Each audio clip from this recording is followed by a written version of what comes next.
I came home from a 2-week work trip to find a trench carved across my backyard like someone had decided my property was their personal construction site. The scar ran from the eastern fence line all the way to the western edge, cutting through what used to be my wife's vegetable garden and the spot where our kids played every summer. Fresh dirt was piled along both sides, and I could see the telltale signs of recent backfill work. Someone had dug something up, buried it, and hoped I wouldn't notice or care. My hands started shaking as I stood there in my driveway in Prescott, Arizona, staring at the destruction. I dropped my suitcase right there on the concrete and walked around back.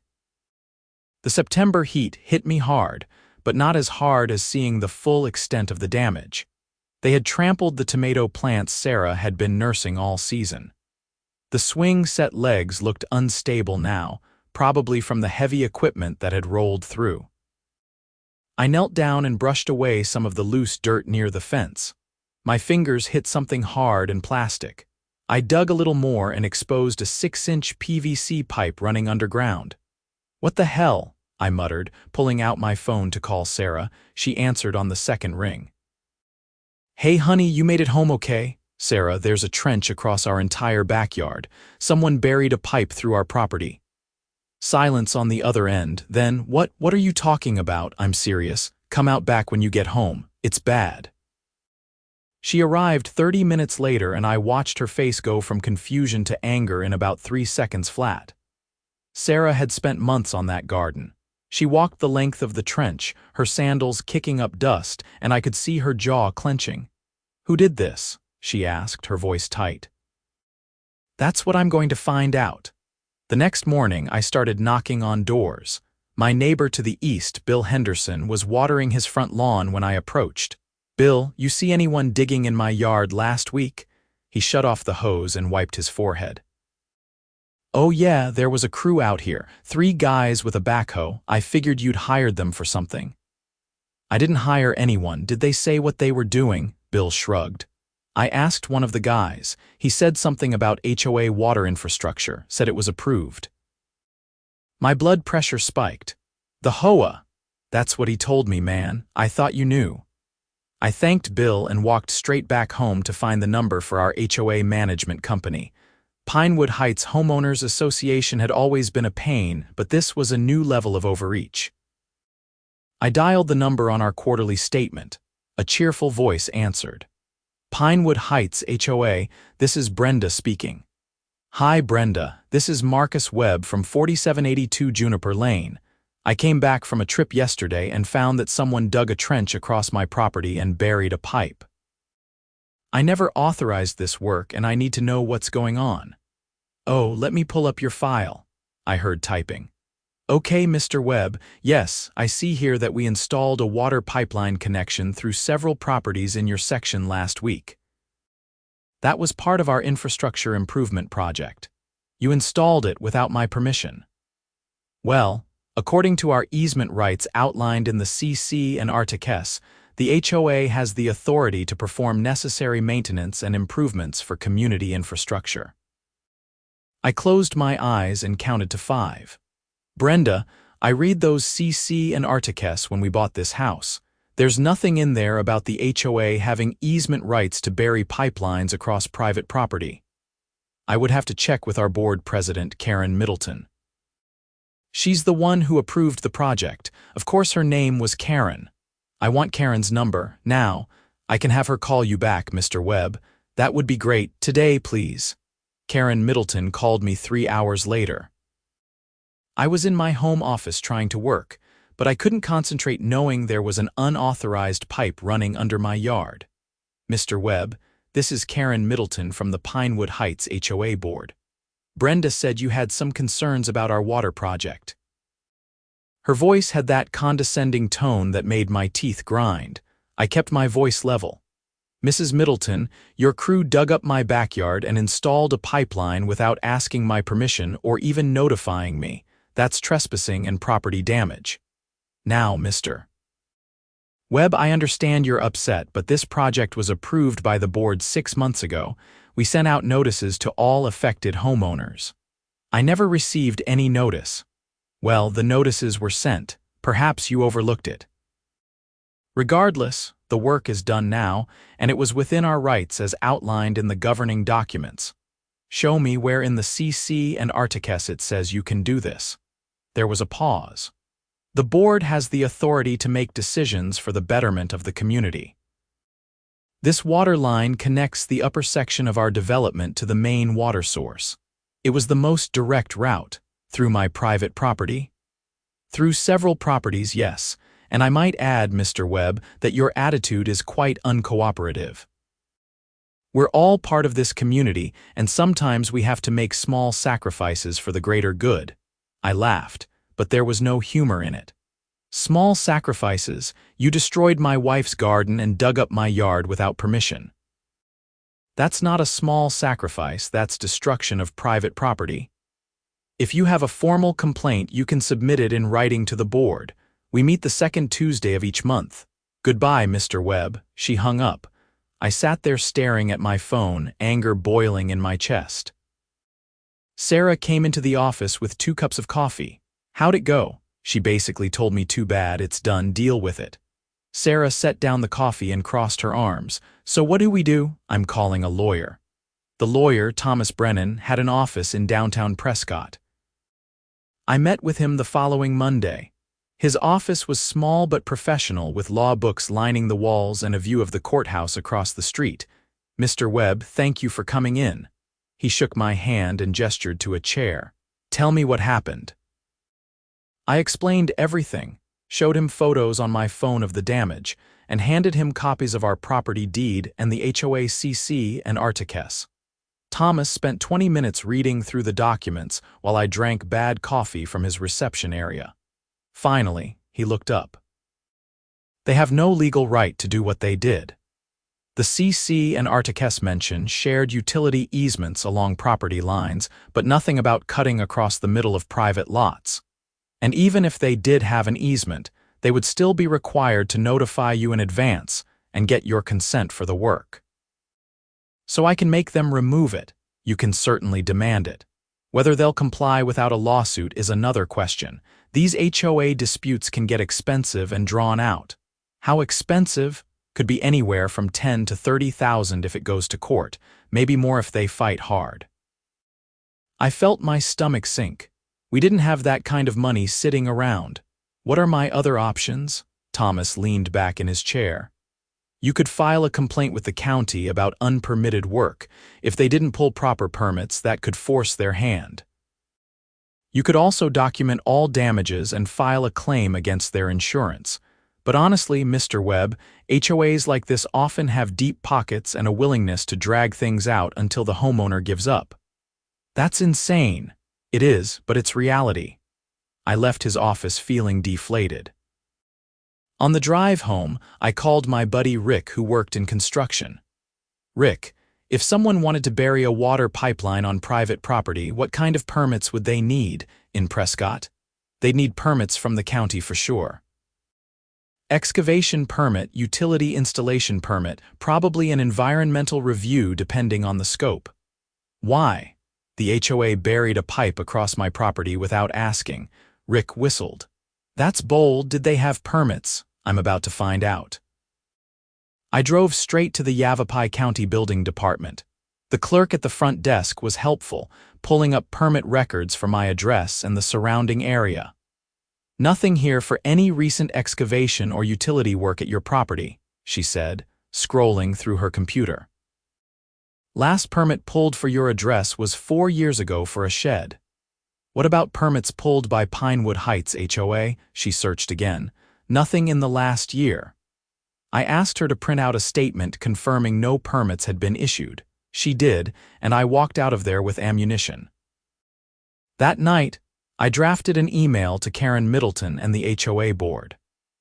I attached photos of my destroyed yard, a copy of the property deed showing my clear ownership, the relevant sections of the CC and Articus showing no easement rights, and the county statement showing no permits had been pulled. I gave them 10 days to respond with a plan to remove the pipeline and restore my property, or I would take legal action. I also sent a copy to the County Code Enforcement Office. Karen's response came 2 days later. It was 3 paragraphs of legal-sounding nonsense that basically said the board stood by their decision and considered the matter closed. She suggested I attend the next board meeting if I wanted to discuss it further. The code enforcement office was more useful. An inspector named Rodriguez called me that Friday. "Mr. Webb, I've reviewed your complaint. I'm going to need to inspect the site and issue a notice of violation to the HOA for unpermitted work. This is pretty serious. They can't just dig up properties without permits. Thank you." "When can you come out?" "How's Monday morning?" "Perfect." Inspector Rodriguez showed up at 9 Monday morning with a clipboard and a camera. He spent an hour documenting everything, taking measurements and making notes.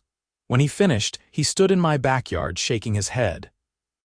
"This is one of the more egregious violations I've seen. They're going to get hit with fines, and they'll need to submit a plan to either properly permit this work or remove it." "How long does that process take?" "Could be a few weeks, could be a few months. Depends on how cooperative they are." After he left, I felt a small sense of victory, but it was short-lived.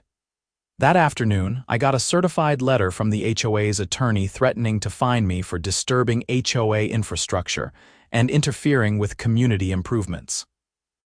They claimed I had damaged their pipeline by digging near it and demanded I pay for an inspection of the line. I called Thomas Brennan again. "They're trying to intimidate you," he said after I read him the letter. "Don't pay anything. In fact, I think it's time we filed a formal lawsuit. This has gone beyond a simple dispute. How much to get started? I'll need a $5,000 retainer." I talked it over with Sarah that night. It was a lot of money, but our home was our biggest investment. We couldn't let the HOA just steamroll us. "Do it," she said. "We can't let them get away with this." I called Thomas the next morning and gave him the go-ahead. While the legal wheels started turning, I decided to do some digging of my own. I wanted to know where this pipeline was coming from and where it was going. If I understood the full scope of their project, maybe I could find leverage. I spent a weekend talking to neighbors. The pipeline ran through 6 properties total, including mine. 2 of the other homeowners, the Johnsons and the Patels, were also upset but hadn't done anything about it. The other 3 had been on the board's side or didn't care much. They told us it would increase our property values, Mrs. Johnson said when I stopped by, "but I don't see how tearing up our yards does that." "Did they ask your permission before digging?" "They sent a letter saying they were going to do it. Didn't really feel like we had a choice." I asked if I could see the letter. It was dated 8 months prior and was vague about the details but included language about implied consent if homeowners didn't object within 30 days. The problem was, several people, including me, had never received these letters. The more I learned, the more it became clear that Karen Middleton had pushed this project through with minimal oversight and even less transparency. From what I could piece together, the pipeline connected newer homes on the east side of the development to the main water line on the west side. The original plan had apparently involved routing the pipeline along the street, but that would have required digging up asphalt and coordinating with the city. Going through private yards was cheaper and faster. I kept digging into public records. Our HOA had about 200 homes, and the development sat on what used to be ranchland. The water source for the entire community came from an underground spring located on a 10-acre parcel just outside the development boundaries. According to county records, that parcel was owned by something called Pinewood Springs LLC. I ran a business entity search through the Arizona Corporation Commission website. Pinewood Springs LLC had been formed 15 years ago by the original developers of our neighborhood. But here's where it got interesting. 3 years ago, ownership had transferred to a new entity called Middleton Family Trust. Karen Middleton's family trust owned the water source for our entire community. I sat back in my chair, staring at my computer screen. This changed everything. I started pulling more records. The HOA paid Pinewood Springs LLC a monthly water access fee. According to the financial documents I found in our HOA's public records, That fee was $35,000 per quarter. The HOA collected water fees from all the homeowners and used part of that to pay Pinewood Springs LLC. Karen Middleton was essentially paying herself with HOA funds. I called Thomas Brennan immediately. Thomas, I found something. Karen Middleton owns the water source that supplies our neighborhood. The HOA pays her company over $100,000 a year. There was a pause. That's a serious conflict of interest. Is this disclosed anywhere in the HOA documents? Not that I can find. And get this, the pipeline they just installed. I think it's routing water to expand the number of homes that can connect to her water source. She's increasing her own revenue. Mr. Webb, this could be much bigger than a property dispute. This could be fraud, breach of fiduciary duty, self-dealing. I need you to compile everything you've found and send it to me. I spent the next 2 days organizing documents, printing records, and creating a timeline. The picture that emerged was damning. Karen had bought the water source through her family trust 3 years ago. Within 6 months, she had gotten herself elected as HOA president. Over the next 2 years, water fees paid to her company had increased by 40%, ostensibly for infrastructure improvements and maintenance. And now this pipeline project, done without proper permits or homeowner consent, was expanding service to additional homes that would mean even more revenue for her company. Thomas filed an amended lawsuit that included allegations of fraud, self-dealing, and breach of fiduciary duty.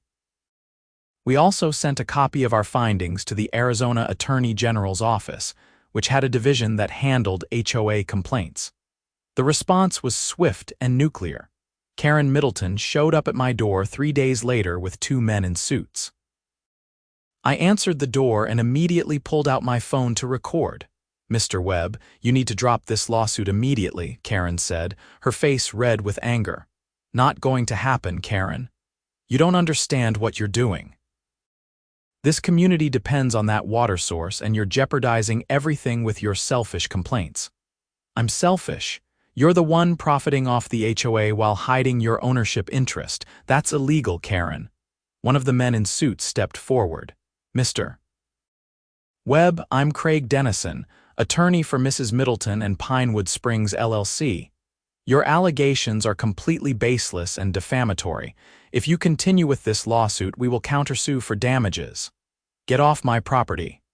"Mr. Webb, be reasonable," Craig continued. "We're prepared to offer you compensation for the damage to your yard, $10,000. All you have to do is sign a release and drop the lawsuit." "I'm not signing anything, and I said get off my property or I'm calling the police." Karen's eyes were full of rage. "You're making a huge mistake. This community will turn against you." "I think they'll turn against you once they find out you've been stealing from them for 3 years. They left, but I knew this was far from over. The next HOA board meeting was scheduled for the following Tuesday. I planned to attend and bring up the conflict of interest publicly. Thomas advised me to keep quiet and let the legal process work, but I wanted the other homeowners to know what was happening. The meeting was held in the community clubhouse, a bland single-story building near the front entrance of our neighborhood. When I walked in at 7 that evening, about 30 people were already seated in folding chairs. Karen sat at a table at the front with 4 other board members. Her eyes locked onto me the moment I entered, and I saw her whisper something to the board member next to her. The meeting started with routine business, budget reviews, and discussions about landscaping contracts. I waited through 40 minutes of monotony before the floor opened for homeowner comments. I raised my hand. Karen pretended not to see me and tried to call on someone else, but several people pointed at me. "Yes, Mr. Webb," she said coldly. "You have a comment?" I stood up. "I have a question, actually. Can you explain to everyone here why the HOA is paying over $100,000 per year to a company that you own?" The room went silent. People turned to look at Karen, confusion on their faces. "That's a gross mischaracterization," Karen said, her voice tight. Pinewood Springs LLC is a separate legal entity that provides water services to this community. The HOA pays standard market rates for those services. But you own Pinewood Springs LLC through your family trust, correct? The ownership structure is complex, and it's really none of your business, Mr. Webb. It's everyone's business here, I said, gesturing to the other homeowners. You're the HOA president and you're paying yourself with our money. That's self-dealing and it's illegal. And to make matters worse, you just installed a pipeline across my property and several others without permission and without permits, all to expand service to more homes so you can collect more money. The room erupted in conversation. People started asking questions all at once. Karen banged a gavel on the table. That's enough, Mr. Webb, you're out of order. If you can't conduct yourself appropriately, I'll have you removed from this meeting. I'm out of order. You're a fraud, Karen, and everyone here deserves to know it. One of the other board members, a man named Phil Sutton, stood up. Karen, is what he's saying true? Do you own the water company? Karen's face was bright red now. Phil, this is not the time or place for this discussion, Mr. Webb is facing a lawsuit from the HOA, and he's trying to distract from his own violations by making baseless accusations. They're not baseless, I said, pulling out copies of the documents I'd compiled. I've got the corporate filings right here. Pinewood Springs LLC is owned by the Middleton Family Trust. Karen Middleton is the trustee. It's public record. I started handing out copies to people nearby. Phil took one and started reading, his expression darkening. Karen, if this is true, you should have disclosed this. This is a massive conflict of interest. I did disclose it, Karen snapped. It was mentioned in the minutes 2 years ago. A single line buried in the minutes isn't disclosure, Phil shot back. This should have been front and center in every budget discussion. The meeting devolved into chaos. Half the room was demanding answers from Karen, while the other half seemed confused about what was happening. Karen eventually adjourned the meeting abruptly and stormed out. I stayed behind and talked to several homeowners, including Phil. He seemed genuinely shocked by the revelations.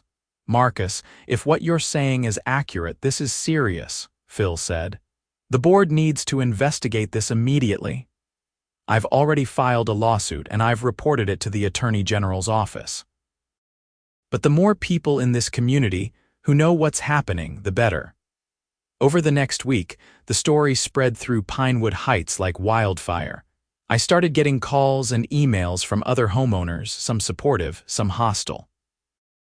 A few people accused me of being a troublemaker who was trying to destroy the community. But more people were angry at Karen and demanding accountability. The Attorney General's office contacted me for an interview. I spent 3 hours with an investigator named Susan Martinez, walking through everything I'd found. Mr. Webb, this is exactly the kind of case we take seriously, Susan said. HOA boards have a fiduciary duty to act in the best interests of the homeowners, not themselves. If we can prove that, Mrs. Middleton has been enriching herself at the community's expense. She could face criminal charges. What happens now? We'll open a formal investigation. We'll subpoena financial records from both the HOA and Pinewood Springs LLC. We'll interview board members and homeowners. It's going to take time, but we'll get to the bottom of it. Meanwhile, the county code enforcement case was progressing. Inspector Rodriguez had issued a formal notice of violation to the HOA, giving them 30 days to either obtain permits for the pipeline or remove it. Karen's attorney filed an appeal, but the county wasn't budging. Then, 2 weeks after the explosive board meeting, I got a call from Phil Sutton. Marcus, the board held an emergency meeting last night. We voted to remove Karen as president. She's off the board entirely. Seriously. Seriously. Once we started digging into the finances, we found even more irregularities. She's been approving payments to her company without board votes, inflating invoices, all kinds of shady stuff. We've hired a forensic accountant to audit everything. That's great news, Phil. There's more. The board voted to stop payments to Pinewood Springs LLC until we can renegotiate the contract or find an alternative water source. We're not going to keep paying inflated rates to Karen's company. What did Karen say? She's threatening to shut off our water. That hit me like a punch to the gut. Can she do that? Legally, if we're not paying, she might have the right to terminate service. But if she does, it's going to hurt her more than us. 200 homes without water. That would be a PR nightmare, not to mention potential legal liability. Keep me posted, Phil. 3 days later, Karen made good on her threat. The water stopped flowing to every home in Pinewood Heights. It was a Saturday morning when I turned on the kitchen faucet and nothing came out. I tried the bathroom, the hose outside, everything. Dry. My phone started ringing immediately. It was Phil. Marcus, she actually did it. She shut off the water. I know, I've got nothing. The board is meeting in an hour. Can you come? The emergency board meeting was packed. Angry homeowners filled every available space in the clubhouse, and people were spilling out into the parking lot. The new board president, Phil, tried to maintain order. Everyone, please calm down. We're working on a solution. We've been in contact with the city water utility to see if we can get emergency service established, but that's going to take time. In the meantime, we're looking at bringing in water trucks to supply the community. This is insane, someone shouted. How could you let this happen? We didn't let it happen, Phil said firmly. Karen Middleton shut off the water in retaliation for the board removing her and stopping payments to her company. This is an illegal action on her part, and we're pursuing legal remedies. I raised my hand. Phil, I might have an idea. He gestured for me to come up front. I stood in front of the crowd, feeling dozens of eyes on me. Look, I'm not a water expert, but I know the source is on that 10-acre parcel outside the development. Karen owns that parcel through her LLC, but here's the thing, that parcel might be for sale. Or we could try to establish a public utility easement to access the spring, or we could buy the parcel ourselves. How would we buy it? Someone asked. That would cost a fortune. Not if we pool resources. There are 200 homes here. If we each contributed to a fund, we could probably come up with enough to make an offer. Phil looked thoughtful. That's actually not a bad idea. If the HOA owned the water source, we'd eliminate the conflict of interest and control our own water supply. But would Karen even sell? Another homeowner asked. She might not have a choice, I said. If the Attorney General finds criminal wrongdoing, her assets could be subject to forfeiture or liens, and if she's facing serious legal bills, she might need the cash. The board agreed to explore the option. In the meantime, they arranged for water trucks to come in and set up temporary filling stations so residents could get drinking water and water for basic needs. It was a mess, but people made it work. I couldn't stop thinking about that 10-acre parcel, though. Over the next few days, I did more research. The property was assessed at $400,000 for tax purposes. In reality, given the value of the water source, it was probably worth more. But if we could get it for somewhere in that ballpark, each homeowner would only need to contribute a couple $1,000s. I also started wondering if there was a way to pressure Karen into selling. She was facing investigations, lawsuits, and public backlash. If I could make owning that property more trouble than it was worth, maybe she would cut her losses. Then I had an idea. It was risky and probably a little crazy, but it might work. I called my buddy Rick again, the one in construction. Rick, hypothetically, if someone wanted to buy property that had water rights attached, what would that look like? Water rights in Arizona are complicated. Usually they're tied to the land, but they can be separated and sold independently. Why?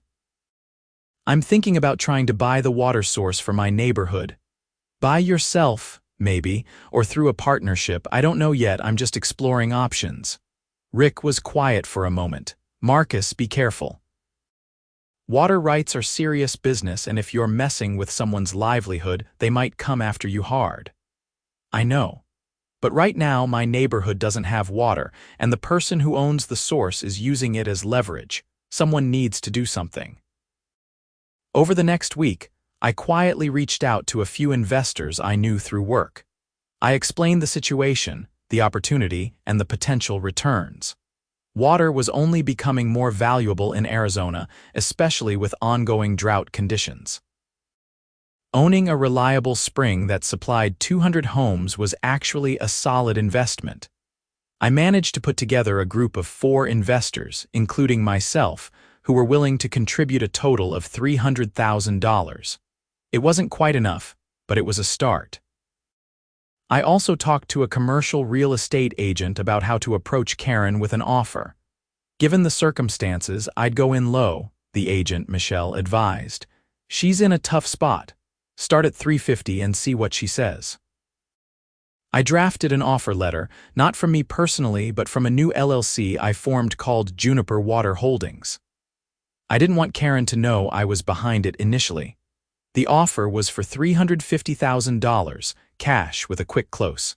Michelle delivered the offer to Karen's attorney. We waited. 3 days later, we got a response. Karen rejected the offer but countered at $600,000. It was way more than we had and probably more than the property was worth. She's not serious about selling, Michelle said. She's just playing games, but I wasn't ready to give up. I went back to the investors and made the case for why we should increase our offer. One of them, a guy named David who owned several rental properties, agreed to put in another $50,000 if I could match it. I didn't have $50,000 in cash, but I did have equity in my house. Sarah and I talked about it long and hard. Taking out a home equity loan was a big risk. But if this worked, we'd not only solve the water crisis for our neighborhood, we'd also have a valuable asset. Do it, Sarah said. We've come this far, let's finish it. I secured a home equity line of credit for $60,000. With that additional capital, we could offer up to $450,000. I submitted a revised offer. This time, Karen didn't respond through her attorney. She called me directly. You're behind this, aren't you, Marcus? I'm one of several investors, yes. You think you're so smart. You think you can just swoop in and take my property? I'm making you a fair offer, Karen. You can accept it or reject it, but either way, you're going to lose control of that water source. The Attorney General is investigating you, the HOA is suing you, and you've alienated an entire community. Take the money and walk away. She hung up on me. But 2 days later, her attorney called Michelle with a counteroffer, $500,000, and she wanted it closed within 2 weeks. We didn't have $500,000. I went back to my investors and we had a hard conversation. David was willing to go up to his limit, but we were still $50,000 short. I was tapped out. The other 2 investors couldn't contribute more. I was stuck. We were so close, but we couldn't get over the finish line. Then Phil Sutton called me. Marcus, I heard you're trying to buy the water source. Word travels fast. The board had a meeting last night. We voted to contribute HOA funds to help close the deal. We can put in $50,000. If you buy it, we want an agreement that you'll sell water to the community at cost, no markup. Phil, are you serious? Dead serious. We need to solve this water problem, and if you're the one who can make it happen, we're going to support you. I couldn't believe it. With the HOA's contribution, we had enough. Deal, let's do it. The closing was set for 2 weeks out. In the meantime, the water situation in Pinewood Heights remained tense. The water trucks were expensive and people were frustrated. Karen's reputation was in ruins, but she seemed determined to make everyone suffer as long as possible. Then, a week before closing, everything almost fell apart. Karen filed for bankruptcy. Her attorney sent a notice saying that all assets, including the 10-acre parcel, were now part of the bankruptcy estate and couldn't be sold without bankruptcy court approval. The sale was on hold indefinitely. I was livid.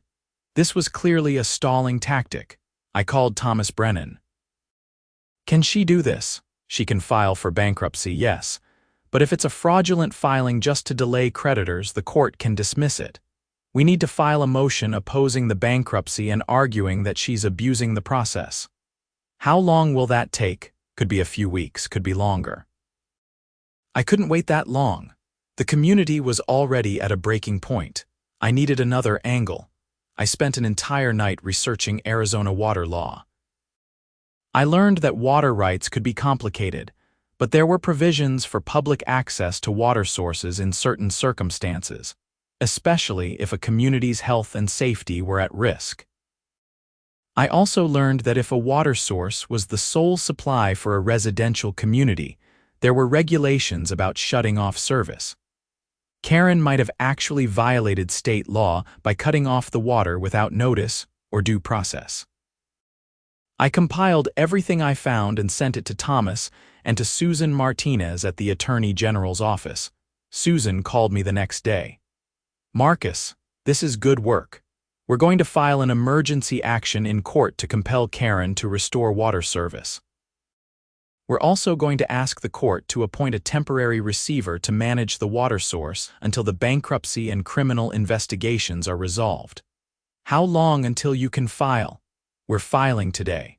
Things moved fast after that. The court held an emergency hearing 2 days later. I attended, sitting in the back of the courtroom while attorneys argued. The judge, a no-nonsense woman named Judge Patricia Flores, didn't seem impressed with Karen's arguments. "Mrs. Middleton, you unilaterally shut off water to 200 homes, including families with children and elderly residents. That's not acceptable. I'm ordering you to restore service immediately, and I'm appointing a receiver to manage the water source pending resolution of the bankruptcy proceedings." This hearing is adjourned. Water was restored that afternoon. The relief in the community was palpable. People hugged each other in the street. My phone blew up with texts and calls thanking me, but the fight wasn't over. The bankruptcy was still pending, and we still didn't have a clear path to buying the property. The receiver, a neutral third party appointed by the court, reached out to me a week later. His name was Gerald Hopkins, and he was a retired water utility manager. "Mr. Webb, I've reviewed the offer you made to purchase the property. I think it's fair. I'm going to recommend to the bankruptcy court that the sale be approved, even with Karen objecting. Mrs. Middleton doesn't have much say at this point.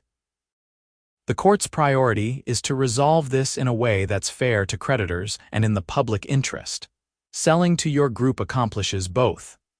The bankruptcy court hearing was scheduled for 3 weeks out.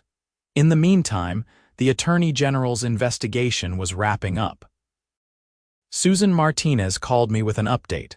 "Marcus, we've completed our investigation.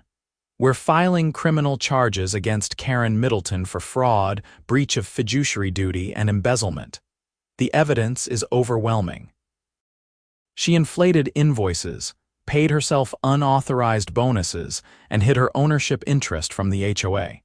She's looking at significant jail time if convicted. What about the property? If she's convicted, she'll likely have to forfeit assets as part of restitution to the HOA. But the bankruptcy sale should go through before that happens." The bankruptcy hearing was surprisingly straightforward. The trustee presented the sale proposal, I testified about our offer and our plans for the property, and Karen's attorney made a half-hearted objection. Judge Flores approved the sale. The sale to Juniper Water Holdings LLC is approved. The property will be transferred free and clear of liens, and the proceeds will go to the bankruptcy estate. Good luck, Mr. Webb. We closed on the property 3 weeks later. I stood in the title company office with my fellow investors, signing stack after stack of documents. When it was done, we owned the 10-acre parcel and the water rights. The first thing we did was enter into a long-term agreement with Pinewood Heights HOA to supply water at cost, exactly as we'd promised. The second thing we did was hire a property manager to handle the day-to-day operations. I didn't want to be in the water business full-time. I just wanted to make sure my community had reliable access to water at a fair price. Karen Middleton's criminal trial happened 6 months later. I attended the sentencing hearing. She had been found guilty on multiple counts, and the judge was not lenient. "Mrs. Middleton, you abused your position of trust within your community for personal gain. You defrauded homeowners, violated your fiduciary duties, and caused significant harm.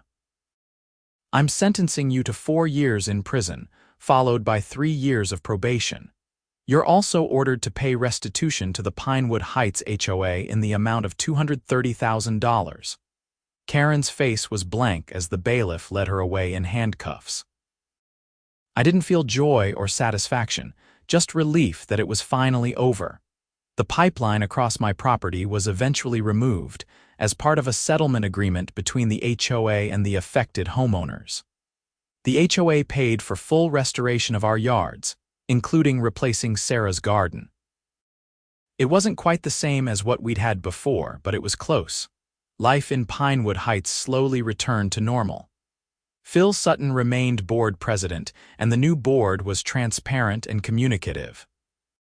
They published detailed financial reports every quarter, held open meetings, and actually listened to homeowner concerns. As for Juniper Water Holdings, it turned out to be a solid investment. Water rates in our area kept increasing, and our spring provided consistent, reliable supply. We hired a part-time manager to maintain the equipment and handle billing. The HOA paid us a flat monthly fee that covered our costs plus a small profit. That profit got reinvested into improvements and maintenance. About a year after everything settled, I was in my backyard with Sarah and the kids, watching them play on the swing set that had almost been destroyed by Karen's pipeline project. The garden was thriving again, with tomatoes, peppers, and squash growing in neat rows. The grass had filled back in over the old trench. "You know, I still can't believe how crazy all that was," Sarah said, sitting next to me on the patio. "I know. There were times I thought we were in over our heads. But you didn't give up. You fought back and you won." "We won," I corrected her. "Couldn't have done it without you supporting me through all of it." She smiled and squeezed my hand. My phone buzzed. It was a text from Phil Sutton. "Board meeting tonight. Any interest in joining as a member? We have an opening." I showed Sarah the text. She laughed. "Are you kidding? After everything you went through with the HOA, you'd actually join the board?" I thought about it for a moment. Part of me wanted to say no, to just enjoy my peaceful backyard and never think about HOA politics again. But another part of me remembered how bad things had gotten when the wrong person was in charge, and how much better things were now with good people running the show. "Maybe," I said. "Someone's got to keep an eye on things, make sure we don't get another Karen situation." Sarah shook her head, still smiling. "You're crazy. Probably." I texted Phil back. "I'll think about it." Over the next few weeks, I did think about it. I talked to other board members, attended a couple of meetings as an observer, and got a sense of what the role would entail. It wasn't glamorous, and it was definitely more work than I wanted to take on permanently, but I could see the value in having people who cared about the community involved in its governance. I eventually agreed to join the board, with the understanding that I'd serve one term and then step down. My focus would be on transparency and making sure financial oversight was tight. No more conflicts of interest, no more shady deals, no more surprise pipelines across people's properties. The first few months on the board were actually enjoyable. We worked on real issues that mattered to people. Improving the community pool, updating the playground equipment, negotiating better rates on landscaping contracts. It felt good to contribute positively instead of just fighting against someone else's corruption. One evening, during a board meeting, a new homeowner raised a question during the public comment period. She had just moved to Pinewood Heights and wanted to know about the community's water source. Phil explained the history briefly, leaving out most of the drama, and mentioned that the water came from a locally owned source that supplied the community at cost. "That's wonderful," the homeowner said. "It's so rare to find a community with leadership that actually looks out for residents." After the meeting, Phil and I were walking to our cars when he brought it up again. "You know, she's right. We're lucky to have the water situation resolved the way it is. If you hadn't stepped up, Marcus, we'd probably still be dealing with Karen's nonsense, or we'd be paying triple for city water." "I didn't do it alone," I said. "A lot of people helped make it happen." "True. But you were the one who started it, who pushed back when everyone else was ready to just accept it. That takes guts. I drove home that night feeling grateful. Grateful that we'd fought back, grateful that we'd won, and grateful that our community was in a better place because of it. The whole experience had been exhausting, expensive, and stressful, but it had been worth it. When I pulled into my driveway, I sat in the car for a minute looking at my house. This was my home, my property, and no one was going to dig it up, push me around, or take advantage of me without a fight. I walked inside where Sarah was reading on the couch. She looked up and smiled. "How was the meeting?" "Good. Boring, actually, which is exactly how HOA meetings should be," she laughed. "Boring is good. Boring is very good." I sat down next to her and we spent the rest of the evening in comfortable silence, just enjoying the peace.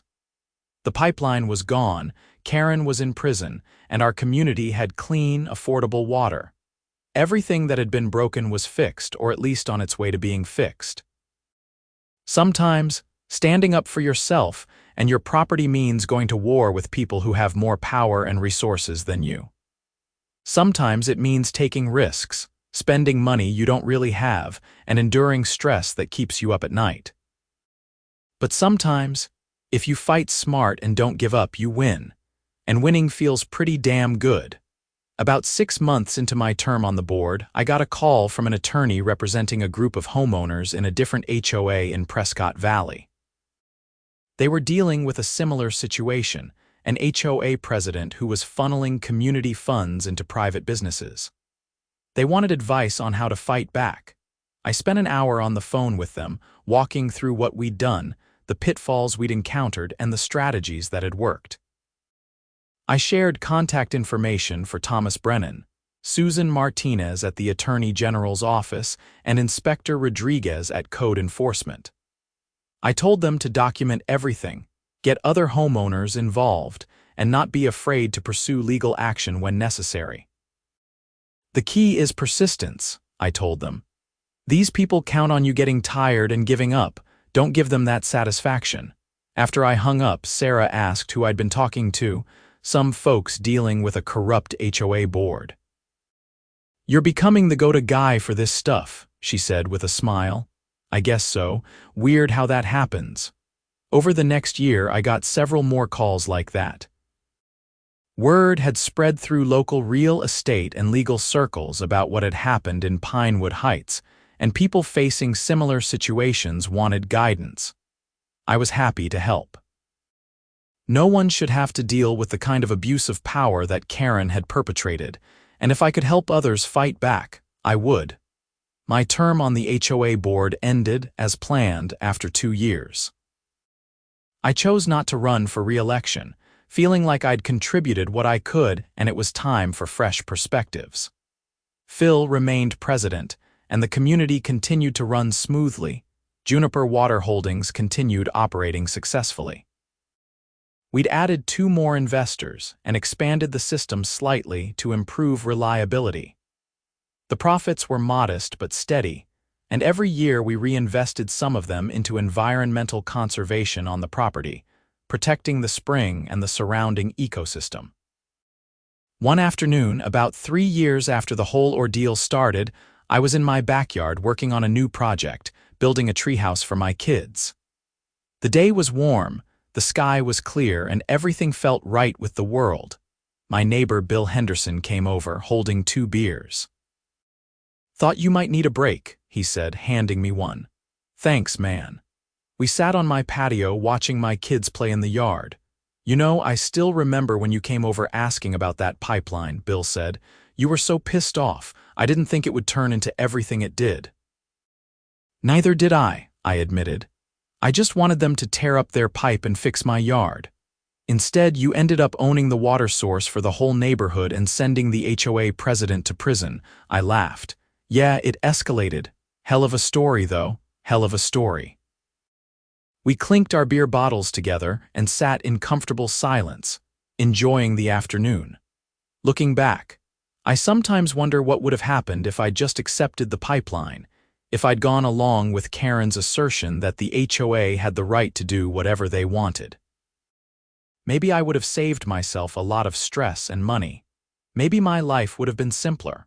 But I also know that giving in to bullies, even bureaucratic ones, never leads anywhere good. Karen would have continued exploiting the community, enriching herself at everyone else's expense. Other homeowners would have suffered. The situation would have gotten worse, not better. Standing up to her, fighting back, and ultimately taking control of the water source was the right thing to do. It wasn't easy, and there were moments when I questioned whether it was worth it, but in the end, justice prevailed. The pipeline was gone. Karen was held accountable. The community was stronger and better governed. And I learned that sometimes, the only way to protect what's yours is to fight for it, even when the odds seem stacked against you. My property was mine again, truly and completely. The trench had healed, the garden had regrown, and my kids played safely in the yard without any underground pipes threatening the foundation of our home. That was worth every difficult moment, every sleepless night, and every dollar spent on legal fees. As the sun started to set that evening, painting the Arizona sky in shades of orange and pink, I felt a deep sense of contentment. This was my home, my land, my community, and I had protected it. That's all any of us can really do, protect what matters, stand up for what's right, and refuse to be pushed around by people who think power gives them the right to take whatever they want. Karen Middleton learned that lesson the hard way, and Pinewood Heights was better off because of it.